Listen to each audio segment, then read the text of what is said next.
Hi friends, I wanted to read this awesome folk tale for you guys. Hopefully your kiddos are watching and listening. And it's a perfect fitting story for today, being Good Friday, as we approach Easter. So I hope that you enjoy it and will share it with your family.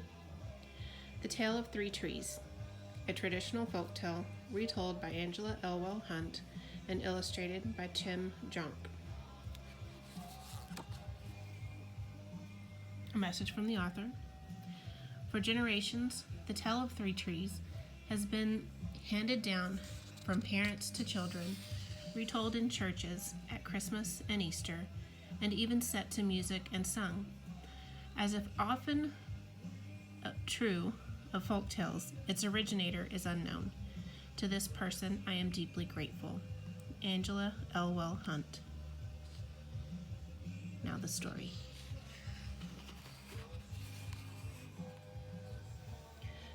Once upon a mountaintop, three little trees stood and dreamed of what they wanted to become when they grew up.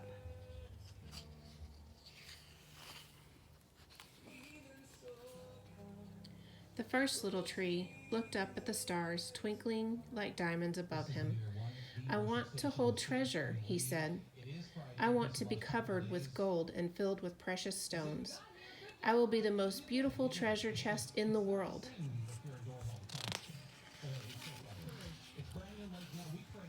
The second little tree looked out at the small stream trickling by on its way to the ocean. I want to be a strong sailing ship, he said. I want to travel mighty waters and carry powerful kings. I will be the strongest ship in the world. The third little tree looked down into the valley below, where busy men and busy women worked in a busy town. I don't want to leave this mountaintop at all, she said.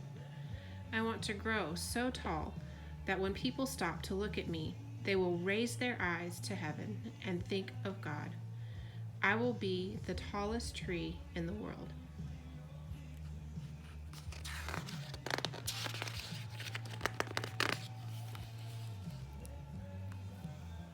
Years passed. The rains came, the sun shone, and the little trees grew tall. One day, three woodcutters climbed the mountain.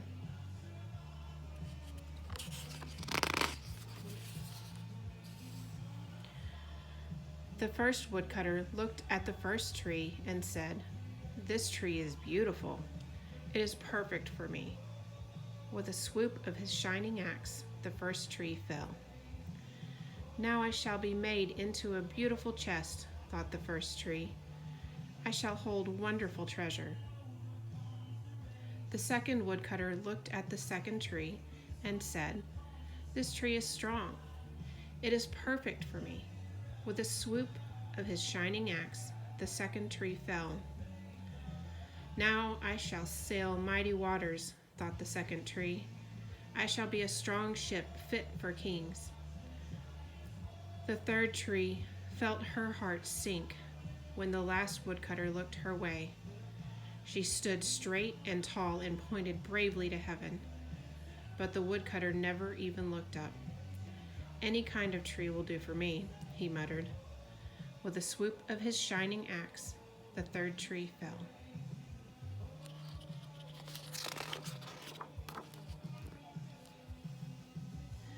The first tree rejoiced when the woodcutter brought him to a carpenter's shop. But the busy carpenter was not thinking about treasure chests. Instead, his work-worn hands fashioned the tree into a feed box for animals. The once beautiful tree was not covered with gold or filled with treasure. He was coated with sawdust and filled with hay for hungry farm animals.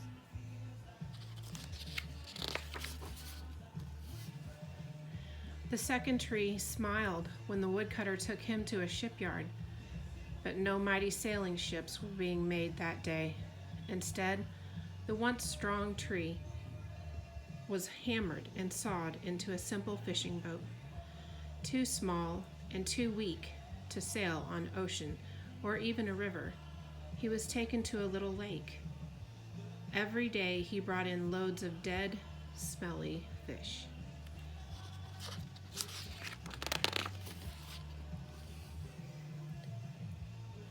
The third tree was confused when the woodcutter cut her into strong beams and left her in a lumberyard. What happened? The once tall tree wondered. All I ever wanted to do was stay on the mountaintop and point to God.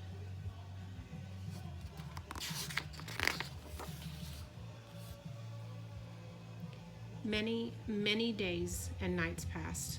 The three trees nearly forgot their dreams.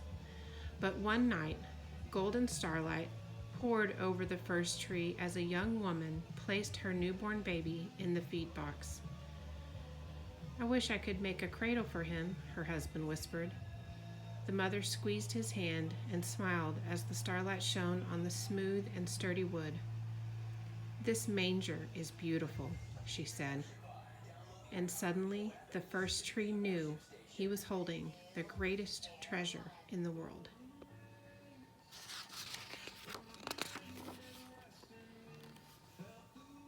One evening, a tired traveler and his friends crowded into the old fishing boat. The traveler fell asleep as the second tree quietly sailed out into the lake. Soon a thundering and thrashing storm arose. The little tree shuddered. He knew he did not have the strength to carry so many passengers safely through the wind and rain. The tired man awakened. He stood up, stretched out his hand, and said, "Peace." The storm stopped as quickly as it had begun. And suddenly, the second tree knew he was carrying the King of heaven and earth.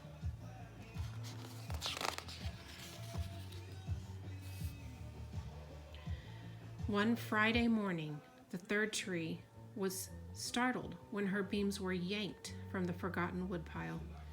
She flinched as she was carried through an angry, jeering crowd. She shuddered when soldiers nailed a man's hands to her. She felt ugly and harsh and cruel.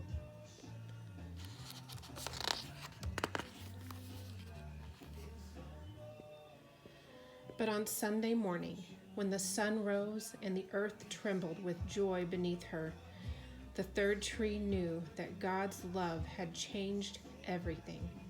It had made the first tree beautiful. It had made the second tree strong. And every time people thought of the third tree, they would think of God.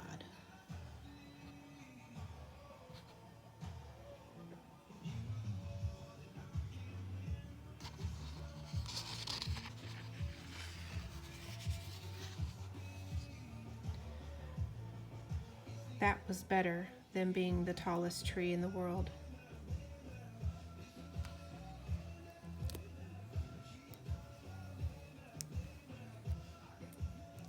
Thanks for listening, and I hope you have a wonderful Good Friday and a very happy, blessed Easter. Love you guys.